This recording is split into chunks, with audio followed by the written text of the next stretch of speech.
So today we are showing you guys what the HP Copy and Print 20 looks like.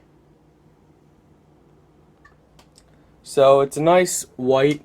You can see the imprint in it.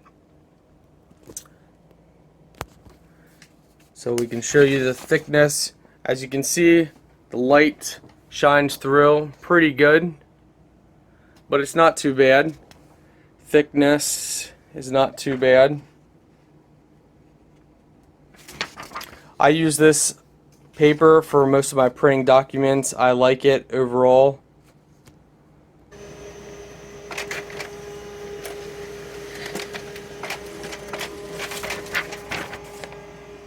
So as you can see, prints it's a nice paper.